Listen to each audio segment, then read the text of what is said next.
Hi hello ನಮಸ್ಕಾರ. ಎಲ್ಲರೂ ಹೇಗಿದ್ದೀರಾ? ಇವತ್ತು ಸಂಡೇ. ಸೊ ಮಾರ್ನಿಂಗ್ ಎದ್ದೆ ಸ್ವಲ್ಪ ಬೇಗ ಇದ್ದರೆ ಬ್ರೇಕ್ಫಾಸ್ಟ್ ಕೆಲಸ ಎಲ್ಲ ಮುಗಿಸ್ಕೊಳ್ಳೋಣ, ಆಮೇಲೆ ಆರಾಮಾಗಿ ಬೇರೆ ಏನಾದರೂ ಕೆಲಸ ಇದ್ದರೆ ಮಾಡ್ಕೊಳ್ಳೋಣ ಅಂತ ಜೆಪ್ಟೋದಲ್ಲಿ ಚಿಕನ್ನು ಮತ್ತು ಕೆಲವೊಂದು ಐಟಮ್ಸ್ ಬೇಕಾಗಿರೋದನ್ನ ಬುಕ್ ಮಾಡಿದ್ದೆ.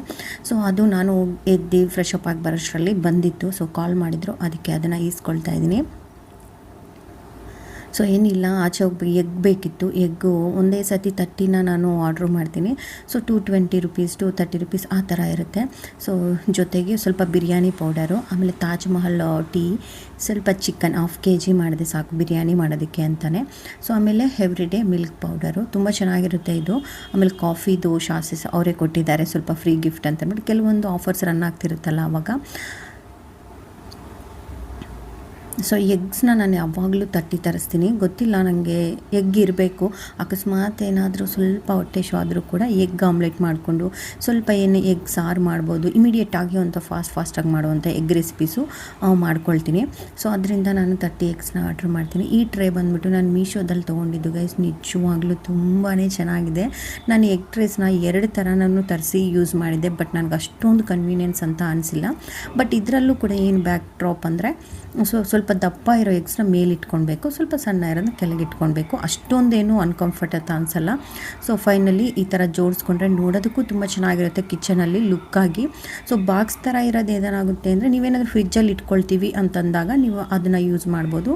ಇಲ್ಲ ನಾವು ಎವ್ರಿಡೇ ಯೂಸ್ ಮಾಡ್ತೀವಿ ಅಂತಂದರೆ ಈ ಥರ ಕಿಚನಲ್ಲಿ ಇಟ್ಕೊಂಡಾಗ ಲುಕ್ ಕೂಡ ಚೆನ್ನಾಗಿರುತ್ತೆ. ನೆಕ್ಸ್ಟ್ ಇಲ್ಲಿ ಚಿಕನ್ ಬಿರಿಯಾನಿ ಮಾಡೋದಕ್ಕೆ ಅಂತ ಅಂದ್ಬಿಟ್ಟು ಚಿಕನ್ನ ನೀಟಾಗಿ ವಾಶ್ ಮಾಡ್ಕೊತಾ ಇದ್ದೀನಿ. ಸ್ವಲ್ಪ ಅರಿಶಿನ ಹಾಕ್ಬಿಟ್ಟು ಅದನ್ನು ನೆನೆಯೋದಕ್ಕೆ ಬಿಟ್ಟೆ. ಇವಾಗ ಬಿರಿಯಾನಿಗೆ ಸ್ವಲ್ಪ ಆನಿಯನ್ಸು ಮತ್ತು ಟೊಮೊಟೊ ಅವನ್ನೆಲ್ಲ ಕಟ್ ಮಾಡ್ಕೋಬೇಕಲ್ಲ, ಅದನ್ನು ಕೂಡ ಎಲ್ಲನೂ ಕೂಡ ಕಟ್ ಮಾಡ್ಕೊಳ್ತಾ ಇದ್ದೀನಿ. ಕಣ್ಣಲ್ಲಿ ನೀರು ಬರ್ತಿತ್ತು ಗೈಸ್ ನಿಜವಾಗ್ಲೂ. ಕೆಲವೊಂದು ಆನಿಯನ್ಸ್ ಏನಾಗಿರುತ್ತೆ ಅಂತಂದರೆ ತುಂಬ ಖಾರ ಇರುತ್ತೆ. ಈ ಥರ ಇನ್ನೂ ಏನು ಸಿಪ್ಪೆ ತೆಗೆಯೋದೇ ತುದಿಯೆಲ್ಲ ಕಟ್ ಮಾಡ್ತೀವಲ್ಲ, ಅವಾಗೆಲ್ಲ ಕಟ್ ಮಾಡೋಷ್ಟರಲ್ಲಿ ಕಣ್ಣಲ್ಲಿ ನೀರು ಸ್ಟಾರ್ಟ್ ಆಗಿರುತ್ತೆ. ಆವಾಗಲೇ ಗೊತ್ತಾಗ್ಬಿಡುತ್ತೆ ನಮಗೆ ಈ ಈರುಳ್ಳಿ ತುಂಬ ಖಾರ ಇದೆ ಅಂತ. ನೆಕ್ಸ್ಟ್ 2 ಥರ ಈರುಳ್ಳಿನ ಕಟ್ ಮಾಡ್ಕೊಂಡು ಮೊಸರು ಬಜ್ಜಿಗೆ ಸ್ವಲ್ಪ, ಬಿರಿಯಾನಿಗೆ ಸ್ವಲ್ಪ ಅಂತ ಇವಾಗ ಬಿರಿಯಾನಿಗೆ ಮ್ಯಾಗ್ನೇಟ್ ಮಾಡ್ತಾಯಿದ್ದೀನಿ. ಸೊ ಅರಿಶಿನ, ಬಿರಿಯಾನಿ ಪೌಡರು, ಶುಂಠಿ ಬೆಳ್ಳುಳ್ಳಿ ಪೇಸ್ಟು, ಧನಿಯಾ ಪೌಡರು, ಗರಂ ಮಸಾಲ, ಇದು ಸ್ವಲ್ಪ ಕಾಶ್ಮೀರಿ ರೆಡ್ ಚಿಲ್ಲಿ ಪೌಡರ್ ಹಾಕಿದ್ದೀನಿ. ಧನಿಯಾ ಪೌಡರ್ ಸ್ವಲ್ಪನೇ ಹಾಕಿದ್ದೀನಿ. ಆಮೇಲೆ ನಾರ್ಮಲ್ ಚಿಲ್ಲಿ ಪೌಡರ್ ಇದೆಯಲ್ಲ ಅದನ್ನು ಕೂಡ 1 ಸ್ಪೂನ್ ಹಾಕ್ಕೊಂಡಿದ್ದೀನಿ. ಸೊ ಟೊಮೊಟೊ, ಮೊಸರು, ಈರುಳ್ಳಿ, ಸ್ವಲ್ಪ ಆಯಲ್ಲು, ಒಂದು ಚಿಕ್ಕ ಕಪ್ಪಷ್ಟು, ಅದರಲ್ಲಿ ಅರ್ಧ ಕಪ್ಪಷ್ಟು ಆಯಿಲ್ನ ಹಾಕ್ಕೊಂಡು ನೀಟಾಗಿ ಮಿಕ್ಸ್ ಮಾಡ್ಕೋಬೇಕು. ನೀವು ಇದಕ್ಕೆ ಕೊತ್ತಂಬರಿ, ಪುದೀನ ಕೂಡ ಸೇರಿಸ್ಕೊಳ್ಬೋದು ಬೇಕು ಅಂತಂದರೆ. ನನಗೆ ಇದರಲ್ಲಿ 2 ಲೆಗ್ ಪೀಸ್ ಕೂಡ ಕೊಟ್ಟಿದ್ದರು, ತುಂಬ ಚೆನ್ನಾಗಿತ್ತು. ಸ್ವಲ್ಪ ಸಾಲ್ಟ್ ಕಮ್ಮಿ ಅಂತ ಅನ್ನಿಸ್ತು, ಅದಕ್ಕೆ ಸ್ವಲ್ಪ ಸಾಲ್ಟ್ ಕೂಡ ಸೇರಿಸ್ತಾ ಇದ್ದೀನಿ. ಇಲ್ಲ ಅಂದರೆ ಚಿಕನ್ ಪೀಸಸ್ ಎಲ್ಲ ತುಂಬ ಸಪ್ಪೆ ಥರ ಫೀಲ್ ಆಗ್ತಿರುತ್ತೆ. ನೆಕ್ಸ್ಟ್ ಇಲ್ಲಿ ಕುಕ್ಕರ್ನ ಇಟ್ಟು ಸ್ವಲ್ಪ ಆಯಿಲ್ ಹಾಕ್ಕೊಳ್ತಾ ಇದ್ದೀನಿ. ಇದಕ್ಕೆ ಪಲಾವ್ ಸಾಮಾನು ಅಂತಾರಲ್ಲ, ಬಿರಿಯಾನಿ ಸಾಮಾನು ಏನಿರುತ್ತೋ ಅದನ್ನೆಲ್ಲ ಡ್ರೈ ಸ್ಪೈಸಸ್ ಎಲ್ಲ ಹಾಕ್ಕೊಂಡು ಆನಿಯನ್ ಕೂಡ ಉದ್ದು ಕಟ್ ಮಾಡಿದ್ದು ಬ್ರೌನ್ ಕಲರ್ ಆಗೋವರೆಗೂ ಫ್ರೈ ಮಾಡ್ಕೊಂಡಿದ್ದೀನಿ. ಈಗ 2 ಟೊಮೊಟೊನ ಸೇರಿಸ್ತಾ ಇದ್ದೀನಿ, ಚಿಕ್ಕ ಟೊಮೊಟೊ ಇದು, ಅದನ್ನು ಸೇರಿಸ್ತಾ ಇದ್ದೀನಿ. ನೆಕ್ಸ್ಟ್ ಇಲ್ಲಿ ಪುದೀನ, ಕೊತ್ತಂಬರಿ 2 ಕೂಡ ಸ್ವಲ್ಪ ಇತ್ತು, ಕೊತ್ತಂಬರಿ ಸ್ವಲ್ಪ, ಪುದೀನ ಜಾಸ್ತಿ ಇತ್ತು. 2 ಕೂಡ ಮಿಕ್ಸ್ ಮಾಡಿ ಹಾಕ್ಕೊಂಡು ನೀಟಾಗಿ ಫ್ರೈ ಮಾಡ್ಕೊಳ್ಬೇಕು.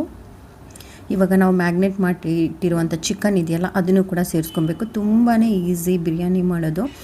ಬಟ್ ಒಬ್ಬೊಬ್ಬರು ಒಂದೊಂದು ಥರ ಮಾಡ್ತಾರೆ. ದಮ್ ಬಿರಿಯಾನಿ ಒಂಥರ, ದೊಣ್ಣೆ biryani, green biryani, red masala, something else, ಎಷ್ಟೊಂದು ಥರದ ಮಾಡ್ತಾರೆ. ಸೇಮ್ ಮಸಾಲೆನೇ ಇರುತ್ತೆ, ಆ ಕಡೆ ಈ ಕಡೆ ಆಗಿರುತ್ತೆ ಅಷ್ಟೇ. ಸ್ವಲ್ಪ ಮಸಾಲೆ ಆ ಕಡೆ ಈ ಕಡೆ ಆದ್ರೇ ನಮ್ಮ ಇಂಡಿಯನ್ ಸ್ಪೈಸಸ್ಸು ಅದೇನೋ ಒಂಥರ ಡಿಫ್ರೆಂಟಾಗಿ ಮಾಡ್ತಾವ್ರೆ ಅನ್ನೋ ಥರ ಫೀಲ್ ಬರುತ್ತೆ ಅಷ್ಟೇ. ಇವಾಗ ಬಿರಿಯಾನಿ ಅಂದಮೇಲೆ ಎಗ್ ಇರಲೇಬೇಕಲ್ವ, ಅದಕ್ಕೆ ಸ್ವಲ್ಪ ಎಗ್, ನನಗೆ ಎಗ್ಗು ತುಂಬಾ ಇಷ್ಟ. ಸೊ ಇನ್ಸ್ಟೆಂಟಾಗಿ ಆಮ್ಲೆಟ್ ಮಾಡ್ಕೊಂಡು ತಿಂದ್ಬಿಟ್ರು ಕೂಡ ಎನರ್ಜಿ ಫುಡ್ ಥರ ಕನ್ವರ್ಟ್ ಆಗುತ್ತೆ. ಯಾಕಂದರೆ ಪ್ರೋಟೀನ್ ಇರುತ್ತೆ ಇದರಲ್ಲಿ, 6 ಗ್ರಾಮ್ಸ್ ಅಷ್ಟು ಪ್ರೋಟೀನ್ ಇರುತ್ತೆ ಎಗ್ಗಲ್ಲಿ, ಅದರಿಂದ ಹೋಲ್ ಎಗ್ ತಿನ್ನೋದ್ರಿಂದ. ಸೊ ಎಗ್ ಬಾಯ್ಲ್ ಮಾಡಿಬಿಟ್ಟು ಸ್ವಲ್ಪ ಸಾಲ್ಟ್ ಹಾಕ್ಕೋಬೋದು, ಇಲ್ಲಾಂದರೆ ಆನಿಯನ್ ಸಿಪ್ಪೆ ಹಾಕ್ಕೋಬೋದು ನಿಮಗೆ. ನಾನು ಸಾಲ್ಟ್ ಹಾಕಿದ್ದೆ, ಹೊಸ ಎಗ್ ಅನಿಸುತ್ತೆ, ಅಷ್ಟೊಂದು ಸಿಪ್ಪೆ ಬಿಟ್ಕೊಂಡಿರಲಿಲ್ಲ. ಸೊ ಆಯಿಲೆಲ್ಲ ಮೇಲೆ ತೇಲ್ ಬಂತು, ಚಿಕನ್ ಚೆನ್ನಾಗಿ ಫ್ರೈ ಆಗಿಬಿಟ್ಟು ಇವಾಗ ನಾನು ನೆನೆಸಿಟ್ಕೊಂಡಿರುವಂಥ ರೈಸ್ನ ಹಾಕ್ಕೊಳ್ತಾ ಇದ್ದೀನಿ. ಯಾವುದೇ ರೈಸ್ ಆಗಿರ್ಬೋದು, ನಾರ್ಮಲ್ ರೈಸ್ ಆಗಿರ್ಬೋದು, ಬಾಸ್ಮತಿ ರೈಸ್ ಆಗಿರ್ಬೋದು, ನೀವು ನೆನೆಸಿಟ್ಕೊಂಡ್ರೆ ಏನು ಅದು ಮುರಿದೋಗಲ್ಲ ಗೈಸ್. ಒಂದು ಸ್ವಲ್ಪ ಜಾಸ್ತಿ ಮಿಕ್ಸ್ ಮಾಡೋದನ್ನು ಕಮ್ಮಿ ಮಾಡಿದ್ರೆ ಸಾಕಷ್ಟೇ. ತುಂಬ ಚೆನ್ನಾಗಿ ಹೂವು ಥರ ಇರುತ್ತೆ ಬಿರಿಯಾನಿ ತಿನ್ನೋದಕ್ಕೆ, ನಮ್ಗೆ ಗಟ್ಟಿ ಅಂತ ಫೀಲ್ ಆಗೋದೇ ಇಲ್ಲ. ನಾನು ವಿಸಿಲ್ ಹಾಕಿಲ್ಲ, ವಿಸಿಲ್ ಹಾಕ್ತೇನೆ ನಾನು ಇವತ್ತು ಮಾಡ್ಕೊಳ್ತಾ ಇದ್ದೀನಿ. ಸ್ವಲ್ಪ ಕುದಿ ಬರಲಿ ಅಂತಂದ್ಬಿಟ್ಟು ಒಂದು ಸ್ವಲ್ಪ ಅರ್ಧ ನೋಡಿ ನೀರೆಲ್ಲ ಒಂದು ಸ್ವಲ್ಪ ಕಮ್ಮಿ ಆಗ್ತಾ ಇರುತ್ತೆ. ಸೊ ಆವಾಗ ನಾನು ಲಿಡ್ ಕ್ಲೋಸ್ ಮಾಡಿ ವಿಸಿಲ್ ಹಿಡ್ದೇನೆ ಹಾಗೆ ಒಂದು ಸ್ವಲ್ಪ ಹೊತ್ತು ಒಂದು 10 to 15 ಮಿನಿಟ್ಸ್ ಬೇಯಿಸ್ಕೊಂಡ್ರೆ ತುಂಬ ಚೆನ್ನಾಗಿರುವಂಥ ಬಿರಿಯಾನಿ ರೆಡಿ ಆಗುತ್ತೆ. ನೋಡ್ಬೋದು ಇನ್ನೂ ಸ್ವಲ್ಪ ನೀರು ಕೂಡ ಕಮ್ಮಿ ಆಯ್ತು. ಇವಾಗ ನಾನು ಲಿಡ್ ಕ್ಲೋಸ್ ಮಾಡಿ ಈ ವಿಸಿಲ್ ಏನಿದೆಯಲ್ಲ ಅದನ್ನು ತೆಗೆದುಬಿಡ್ತೀನಿ. ಈ ವಿಸಿಲ್ ಹಾಕೋಕ್ಕೆ ಹೋಗಲ್ಲ. ನಿಮ್ಗೆ ಬೇಕು ಅಂತಂದರೆ ಒಂದು ವಿಸಿಲ್ ತೆಗೆದುಕೊಂಡ್ರೆ ಸಾಕು, ಬಿರಿಯಾನಿ ರೆಡಿ ಆಗಿಬಿಡುತ್ತೆ. ಇವಾಗ ಸ್ವಲ್ಪ ಮೊಸರು ಬಜ್ಜಿ ಮಾಡ್ಕೊಳ್ತಾ ಇದ್ದೀನಿ. ಬಜ್ಜಿಗೆ ಮೊಸರು ಬಜ್ಜಿ ಇರಲೇಬೇಕು. ಸೊ ನಾನೇನು ಅಷ್ಟು ಇಷ್ಟಪಡ್ತೀನಲ್ಲ ಮೊಸರು ಬಜ್ಜಿಗೆ. ಸ್ವಲ್ಪ ಆನಿಯನು ಸಾಲ್ಟು ಹಾಕ್ಬಿಟ್ಟಿದ್ದೀನಿ ಅಷ್ಟೇ. ಸ್ವಲ್ಪ ಸಲಾಡ್ ಕೂಡ ಕಟ್ ಮಾಡಿಕೊಂಡೆ. ಆನಿಯನ್ ಮತ್ತು ಸ್ವಲ್ಪ ಕುಕುಂಬರ್ ಇತ್ತು, ಅದನ್ನು ತಂದು ತುಂಬ ದಿನ ಆಗಿತ್ತು. ಸೊ ಇವಾಗಾದರೂ ಖಾಲಿ ಮಾಡೋಣ ಅಂದ್ಬಿಟ್ಟು ಅದನ್ನು ಕೂಡ ಕಟ್ ಮಾಡಿಕೊಂಡೆ. ಎಗ್ನ ಬಿಡಿಸ್ತಾ ಇದ್ದೀನಿ. ಒಂದೊಂದು ಸರಿಯಾಗಿ ಬಂತು, ಒಂದೊಂದು ಬರಲಿಲ್ಲ. ಹೊಸ ಎಗ್ಗಿದ್ರೆ ಅದೇ ಥರ ಅನಿಸುತ್ತೆ. ಇವಾಗ ಎಗ್ನ ಒಂದು ಸ್ವಲ್ಪ ಲೈಟಾಗಿ ವೈಟ್ ಎಗ್ ತಿನ್ನೋದು ಬೇಡ ಅಂತ ಸ್ವಲ್ಪ ಫ್ರೈ ಮಾಡ್ಕೊಳ್ತಾ ಇದ್ದೀನಿ. ಪ್ಯಾನ್ಗೆ ಒಂದು ಸ್ವಲ್ಪ ಆಯಲ್ಲು, ಚಿಲ್ಲಿ ಪೌಡರು, ಅರಿಶಿನ ಪೌಡರು, ಸ್ವಲ್ಪ ಸಾಲ್ಟು, ಸ್ವಲ್ಪ ಕಸೂರಿ ಮೇಥಿ ಇಷ್ಟನ್ನ ಹಾಕ್ಬಿಟ್ಟು ಲೈಟಾಗಿ ಫ್ರೈ ಮಾಡ್ಕೊಂಡಿದ್ದಾದಮೇಲೆ ಎಗ್ ಇಟ್ಕೊಂಡಿದ್ವಲ್ಲ, ಬಿಡಿಸಿಟ್ಕೊಂಡಿರೋ ಎಗ್ನೂ ಕೂಡ ಸೇರಿಸ್ಬಿಟ್ಟು ಇವಾಗ ಲೈಟಾಗಿ ಫ್ರೈ ಮಾಡಿಕೊಂಡ್ರೆ ಮೇಲ್ಗಡೆ ಲೇಯರ್ ಇದೆಯಲ್ಲ ಅದೊಂದು ಸ್ವಲ್ಪ ಗಟ್ಟಿ ಹಾಕುತ್ತೆ. ತುಂಬ ಚೆನ್ನಾಗಿರುತ್ತೆ ತಿನ್ನೋದಕ್ಕೆ. ಡೈಲಿ ಒಂದೇ ಥರ ಬರೀ ಬಾಯ್ಲ್ಡ್ ಎಗ್ ತಿನ್ನೋದಕ್ಕಿಂತ ಈ ರೀತಿ ಮಾಡ್ಕೊಂಡು ತಿಂದರೆ ಆಗುತ್ತೆ. ನಿಮಗೆಲ್ಲ ಫುಲ್ಲು ಈ ಥರ ಫ್ರೈ ಮಾಡೋದು ಬೇಡ ಅಂದರೆ ಆಫ್ ಥರ ಕಟ್ ಮಾಡಿಕೊಂಡು ಕೂಡ ನೀವು ಆನಿಯನ್ ಕೂಡ ಸೇರಿಸ್ಬಿಟ್ಟು ಆನಿಯನ್ ಮತ್ತು ಗಾರ್ಲಿಕ್ ಹಾಕ್ಬಿಟ್ಟು ಕೂಡ ಪಲ್ಯ ಥರ ಪಲ್ಯ ಥರ ಅಂದರೆ ಫ್ರೈ ಮಾಡಿ ಅದ್ರ ಮೇಲೆ ಎಗ್ಗಿಟ್ರೆ ತುಂಬಾ ಚೆನ್ನಾಗಿರುತ್ತೆ. ಸೊ ಸೂಪರಾಗಿರೋವಂಥ ಬಿರಿಯಾನಿ ರೆಡಿ ಆಯಿತು. ಸೊ ಎಷ್ಟು ಈಸಿಯಾಗಿ ಒಂದು 20 to 25 ಮಿನಿಟ್ಸಲ್ಲಿ ಕುಕ್ಕಿಂಗ್ ರೆಡಿ ಆಗುತ್ತೆ. ಈ ಬೇಸಿಗೆಯಲ್ಲಿ ನಮಗೂ ಕೂಡ ಬೇಕಾಗಿರೋದು ಅದೇ ಅಲ್ವಾ. ನಿಜವಾಗ್ಲೂ ಎಷ್ಟು ಬೇಗ ಕುಕ್ಕಿಂಗ್ ಆಗುತ್ತೋ ಅಷ್ಟು ಬೇಗ. ಒಂದು ಸತಿ ಈ ರೀತಿಯಲ್ಲಿ ತುಂಬಾ ಚೆನ್ನಾಗಿ ಟ್ರೈ ಮಾಡಿ, ತುಂಬ ಚೆನ್ನಾಗಿರುತ್ತೆ. ಸೊ ನಮ್ಮ ಇವತ್ತಿನ ಬಿರಿಯಾನಿ ರೆಸಿಪಿ ಇದು. ಸೊ ಸ್ವಲ್ಪ ಬ್ರೇಕ್ಫಾಸ್ಟ್ ಎಲ್ಲ ಮುಗಿಸಿ ಎಲ್ಲನೂ ಕೂಡ ಸ್ವಲ್ಪ ಹೊತ್ತು ರೆಸ್ಟ್ ಮಾಡಿದೆ. ಸ್ವಲ್ಪ ಟಿ ವಿ ನೋಡ್ತೀನಿ, ಇಲ್ಲಾಂದರೆ ಬೇಕು ಅಂದರೆ ಮೊಬೈಲ್ ನೋಡ್ತೀನಿ. ಒಂದು ಹಾಫ್ ಆನ್ ಅವರ್ ಅಷ್ಟೇ. ಅದಾದಮೇಲೆ ಸ್ವಲ್ಪ ಕ್ಲೀನಿಂಗ್ ಇತ್ತು. ಇದನ್ನು ಎಷ್ಟೊಂದು ದಿನದಿಂದ ಅಂದ್ಕೊಳ್ತಾ ಇದ್ದೆ, ಡ್ರೆಸ್ಸಿಂಗ್ ಮಿರರ್ನ ಕ್ಲೀನ್ ಮಾಡಲೇಬೇಕು ಅಂತಂದ್ಬಿಟ್ಟು. ಫೈನಲಿ ಸಂಡೇ ಅಲ್ವಾ, ನಮಗೆ ಸಂಡೇ ಸ್ವಲ್ಪ ಫ್ರೀಯಾಗಿ ಮಾಡ್ಕೊಳ್ಬೋದು. ಮಾಡಬೇಕು ಅಂತಂದಾಗ ಆಚೆ ಹೋಗೋದೇನೂ ಇರಲಿಲ್ಲ. ಸೊ ಅದಕ್ಕೆ ಈ ಮಿರರ್ ಇವತ್ತು ಕ್ಲೀನ್ ಮಾಡ್ಕೊಂಬಿಡೋಣ ಅಂದ್ಬಿಟ್ಟು ಕ್ಲೀನ್ ಮಾಡ್ತಾಯಿದ್ದೀನಿ. ಎಷ್ಟು ಸ್ಯಾಟಿಸ್ಫ್ಯಾಕ್ಷನ್ ಸಿಕ್ತು ಗೊತ್ತಾ ಗೈಸ್ ಈ ಮಿರರ್ ಕ್ಲೀನ್ ಮಾಡಿದಾಗ. ನಿಜವಾಗ್ಲೂ ನನ್ನ ಹತ್ರ ಎಷ್ಟೊಂದು ಐಟಮ್ಸ್ ಇದೆ. ಅಂದರೆ ನಮ್ಗೆ ಗೊತ್ತಿಲ್ಲ ಯಾವ ಸ್ಕಿನ್ ಟೈಪು ಏನು ಅಂತಂದ್ಬಿಟ್ಟು. ಅಂದರೆ ಸ್ಕಿನ್ ಟೈಪ್ ಗೊತ್ತು, ಬಟ್ ನಾನು ನಂದು ಕಾಂಬಿನೇಷನ್ ಸ್ಕಿನ್ನು, ನಾನು ಆಯಿಲಿ ಸ್ಕಿನ್ ಅಂತ ಅಂದ್ಬಿಟ್ಟು ನನಗೆ ಫೋರ್ ಹೆಡ್ ಮತ್ತು ನೋಸ್ ಹತ್ರ ಎಲ್ಲ ಬರ್ತಾ ಇರುತ್ತಲ್ಲ, ಆಯಿಲ್ ಬರ್ತಿರುತ್ತಲ್ಲ, ಅದಕ್ಕೋಸ್ಕರ ನಾನು ತುಂಬ ಪ್ರಾಡಕ್ಟ್ನ ಆಯಿಲಿ ಸ್ಕಿನ್ ಥರನೇ ತರಿಸ್ಕೊಂಡಿದ್ದೆ. ಕೆಲವೊಂದು ಸೆಟ್ ಆಗ್ತಿದ್ವು, ಕೆಲವೊಂದು ಸೆಟ್ ಆಗ್ತಾ ಇರಲಿಲ್ಲ. ನಾನು ನಿಮಗೆ ನೆಕ್ಸ್ಟ್ ವೀಡಿಯೋಸಲ್ಲಿ ಡೆಫಿನೆಟಾಗಿ ನಿಮಗೇನಾದರೂ ಬೇಕು ಅಂತಂದರೆ ಸಬ್ಸ್ಕ್ರೈಬ್ ಮಾಡ್ಕೊಂಡಿದ್ದು ಎಲ್ಲನೂ ಕೂಡ ನಾನು ರಿವ್ಯೂ ಮಾಡ್ತೀನಿ. ಇದೇ ಅಲ್ಲ ಇನ್ನೂ ಇದೆ ನನ್ನ ಹತ್ರ. ನಿಜವಾಗ್ಲೂ ನಾವು ಎಷ್ಟು ಅಮೌಂಟ್ನ ವೇಸ್ಟ್ ಮಾಡ್ತಾ ಇದ್ದೀವಿ ಅಂತ ನಮ್ಗೆ ಅವಾಗ ಗೊತ್ತಾಗುತ್ತೆ. ನನ್ನ ಫೇವ್ರೇಟ್ ಈಗ ಸದ್ಯಕ್ಕೆ ಸನ್ಸ್ಕ್ರೀನ್ಸ್ ಯೂಸ್ ಮಾಡ್ತಿರೋದು, ನಾನು ಆವಾಗಲೇ ತೋರಿಸಿನಲ್ಲ, ಅದು ಬಂದ್ಬಿಟ್ಟು ಡಾಕ್ಟ್ರ್ ಕೊಟ್ಟಿರೋದು. ತುಂಬಾ ಚೆನ್ನಾಗಿದೆ, ಮ್ಯಾಟ್ ಫಿನಿಶ್ ಇದು. ಸ್ವಲ್ಪ ಕಾಸ್ಟ್ಲಿ ಅಂತ ಅನಿಸುತ್ತೆ. ನಾನು ಯೂಸ್ ಮಾಡೋದು 100 ಗ್ರಾಮ್ಸು, ಅದು ಬಂದು 500 ರುಪೀಸ್ ಆಗುತ್ತೆ. ಇದು 50 ಗ್ರಾಮ್ಸ್ಗೆ 450 ಸಮಥಿಂಗ್ ಆಗುತ್ತೆ. ಗೊತ್ತಿಲ್ಲ, ನನಗೆ ಚೆನ್ನಾಗಿದೆ ಅಂತ ಸದ್ಯಕ್ಕೆ ತುಂಬಾ ಚೆನ್ನಾಗಿದೆ ಅಂತ ಅನಿಸು. ಕೆಲವೊಂದು ಸತಿ ಅಂದ್ಕೊತೀವಿ ಡಾಕ್ಟ್ರ್ ಹತ್ರ ಹೋದರೆ ಡಾಕ್ಟ್ರು ಅಷ್ಟು ಬರ್ಕೊಡ್ತಾರೆ, ಇಷ್ಟು ಬರ್ಕೊಡ್ತಾರೆ. ಅವ್ರಿಗೆ ವರ್ಕ್ ಆದರೆ ಓಕೆ, ವರ್ಕ್ ಆಗಿಲ್ಲ ಅಂದರೆ ಬೈಕೊಳ್ತಿರ್ತೀವಿ, ಯಾವುದೇ ಡಾಕ್ಟ್ರ್ ಆಗಿರ್ಬೋದು. ಆ ಥರ ನನ್ನ ಹತ್ರ ಇಷ್ಟೊಂದು ಪ್ರಾಡಕ್ಟ್ಸ್ ಇದೆ. ನಿಮಗೆ ನಿಜವಾಗ್ಲೂ ನಾನು ಶೇರ್ ಮಾಡ್ತೀನಿ ನೆಕ್ಸ್ಟ್ ವೀಡಿಯೋಸಲ್ಲಿ.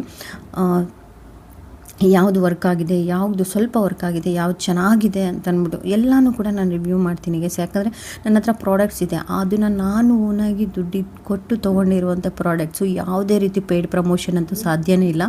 ಅದರಿಂದ ನಾನು ಜೆನ್ಯೂನ್ ಆಗಿ 100% ನಾನು ರಿವ್ಯೂ ಮಾಡ್ತೀನಿ. ಸಬ್ಸ್ಕ್ರೈಬ್ ಮಾಡ್ಕೊಂಡಿರಿ ಆಯಿತಾ, ಇಂಟ್ರೆಸ್ಟ್ ಇದ್ದರೆ. ಸೊ ಫೈನಲಿ ಎಲ್ಲನೂ ಕೂಡ ಕ್ಲೀನ್ ಮಾಡಿದೆ. ಧೂಳಿರ್ಬೋದು, ನಮ್ಮದು ಮೇನ್ ರೋಡ್ ಪಕ್ಕ ಇರೋದ್ರಿಂದ ತುಂಬಾ ಧೂಳು ಬರ್ತಾ ಇರುತ್ತೆ. 1 ವೀಕ್ಲಿ ಇಲ್ಲ 15 ಡೇಸ್ ಅಷ್ಟರಲ್ಲಿ ನೀನು ಕ್ಲೀನ್ ಮಾಡಿಲ್ಲ ಅಂದರೆ ಇವರೇನು ಮನೇಲಿ ಈ ಥರ ಇಲ್ವಾ ಅನ್ನೋಷ್ಟು ಧೂಳಿರುತ್ತೆ. ಸೊ ನೀಟಾಗಿ ಮಿರರ್ ಕೂಡ ನೀಟಾಗಿ ಕಾಲಿನ್ ಹಾಕ್ಬಿಟ್ಟು ನೀಟಾಗಿ ಒರೆಸ್ಕೊಳ್ತಾ ಇದ್ದೀನಿ. ನಾವು ಎಷ್ಟು ಪ್ರಾಡಕ್ಟ್ಸ್ಗೆ ದುಡ್ಡು ವೇಸ್ಟ್ ಮಾಡ್ತೀವಿ ಅಂತ ಅಂದ್ಬಿಟ್ಟು ನನಗೆ ಗೊತ್ತಾಗಿದೆ. ನಿಜವಾಗ್ಲೂ ಎಷ್ಟು ದುಡ್ಡು ವೇಸ್ಟ್ ಮಾಡಿದ್ರೂ ನನಗೆ ಗೊತ್ತಿಲ್ಲ. ತೊಗೊಳ್ತೀನಿ, ಯೂಸ್ ಮಾಡಲ್ಲ, ನನಗೆ ಸೆಟ್ ಆಗೋಲ್ಲ. ಫಸ್ಟ್ ಟೈಮ್ ಒಂದು ಸತಿ ಯೂಸ್ ಮಾಡಿರ್ತೀನಲ್ಲ, ಅದಾದಮೇಲೆ ನನಗೆ ಅಷ್ಟೊಂದು ಚೆನ್ನಾಗಿಲ್ಲ, ಸ್ಕಿನ್ನಲ್ಲಿ ಸಮಥಿಂಗ್ ಡಿಫ್ರೆನ್ಸ್ ಬಂತು ಅಂತಂದಾಗ ನಾನು ಬಿಟ್ಬಿಡ್ತೀನಿ. ಸೊ ಆ ಥರ ಆಗಿ ಎಷ್ಟೊಂದು ಪ್ರಾಡಕ್ಟ್ಸ್ ಇದೆ. ಸೊ ಫೈನಲಿ ನೀಟಾಗಿ ಕ್ಲೀನ್ ಮಾಡಿದ್ದಾಯಿತು. ತುಂಬ ಸ್ಯಾಟಿಸ್ಫ್ಯಾಕ್ಷನ್ ಸಿಕ್ತು. ಎಷ್ಟು ಕ್ಲೀನ್ ಆದಮೇಲೆ ಎಷ್ಟು ಚೆನ್ನಾಗಿ ಅನಿಸುತ್ತೆ ಅಂತ. ಆಮೇಲೆ ಇದೊಂದು ಕಾರ್ನರ್ ಇದೆ ನಮ್ಮ ಬೆಡ್ ಹತ್ರ. ಸೊ ಇದನ್ನು ಸ್ವಲ್ಪ ಬುಕ್ಸ್ಗೆ ಅಂತ ನಾನು ಇಟ್ಕೊಂಡಿದ್ದೀನಿ, ಅಂದರೆ ಬುಕ್ಸ್ ಓದಬೇಕಾದ್ರೆ ಅಂತ ಅಂದ್ಬಿಟ್ಟು. ಇದು ಸ್ವಲ್ಪ ಮನಿ ಪ್ಲ್ಯಾಂಟ್ ಇತ್ತಲ್ಲ, ಅದನ್ನು ಕೂಡ ತಂದಿಟ್ಕೊಂಡಿದ್ದೆ. ಇದಕ್ಕೇನಾದರೂ ಒಂದು ಸ್ವಲ್ಪ ಡಿಫ್ರೆಂಟಾಗಿ ಒಂದು ಅದೇ ಸನ್ಮಾನ ಮಾಡೋಕ್ಕೆ ಗಂಗಾ ಅವ್ರಿಗೆಲ್ಲ ಸನ್ಮಾನ ಮಾಡ್ತಾರೆ. ಆಮೇಲೆ ಬ್ಲೌಸ್ ಪೀಸ್ ಇತ್ತು, ಬ್ಲೌಸ್ ಪೀಸು ಅದು ಒಂಥರ ರೇಷ್ಮೆ ಥರ ಇತ್ತು. ಇದು ರೇಷ್ಮೆ ಥರನೇ ಇದೆ, ಬಟ್ ಒಂದು ಸ್ವಲ್ಪ ಜಾಸ್ತಿ ಸಾಫ್ಟ್ ಇರಲಿಲ್ಲ. ಅದಕ್ಕೆ ಇದನ್ನು ಚೂಸ್ ಮಾಡಿದೆ. ಎಷ್ಟೊಂದು ಶಾಲ್ಗಳಿದೆ ನಮ್ಮ ಮನೆಯವ್ರಿಗೆ. ಅದೇ ನಮ್ಮ ಮನೆಯಲ್ಲಿ ಗಂಗಾ ಅವ್ರಿಗೆ ಅದೊಂಥರ ಸನ್ಮಾನ ಥರ ಮಾಡ್ತಾರಲ್ಲ ಸುಮ್ಮನೆ ಎಲ್ಲಾದರೂ ಹೋದಾಗ. ಇವಾಗಂತೂ ಮದುವೆಗಳ್ಗೆ ಹೋದ್ರೂ ಸನ್ಮಾನ ಮಾಡೋದು ಫ್ಯಾಷನ್ ಆಗ್ಬಿಟ್ಟಿದೆ, ಏನೇನೋ ಫ್ಯಾಷನ್ ಇವಾಗಂತೂ. ಸೊ ಅದಕ್ಕೆ ಎಷ್ಟೊಂದಿದೆ. ಸೊ ಅದನ್ನು ಇಡೋಣ ಅಂತಂದ್ಬಿಟ್ಟು ಇಟ್ಟಿದ್ದೀನಿ. ಸ್ವಲ್ಪ ಇವತ್ತು ಮೋಡ ಥರ ಇದೆ, ಅದಕ್ಕೆ ತುಂಬ ಬ್ಲ್ಯಾಕಾಗಿ ಬಂದಿದೆ ವಿಡಿಯೋ, ಸಾರಿ. ಸೊ ಫೈನಲಿ ಈ ಥರ ಸೆಟ್ ಮಾಡಿದ್ದೀನಿ. ಸೊ ಇವಾಗ ಇನ್ನೇನು ಇಲ್ಲ, ಒಂದು ಸ್ವಲ್ಪ ಇದೊಂದು ಅಂದ್ಕೊಂಡಿದ್ದೆ ಇವತ್ತೊಂದು ಸೆಟ್ ಮಾಡಬೇಕು ಅಂತಂದ್ಬಿಟ್ಟು ಫೈನಲಿ ಸೆಟ್ ಮಾಡಿದೆ. ಅದಾದಮೇಲೆ ಇವಾಗ ಫ್ರೆಶ್ ಅಪ್ ಆಗಿ ಬಂದೆ. ಸೊ ಫ್ರೆಶ್ ಅಪ್ ಆಗಿ ಒಂದು ಸ್ವಲ್ಪ ನನ್ನ ಟೈಮ್ ಅಂತ ಇರುತ್ತೆ ಅಲ್ವಾ, ಸಂಡೇ ಅಲ್ವಾ.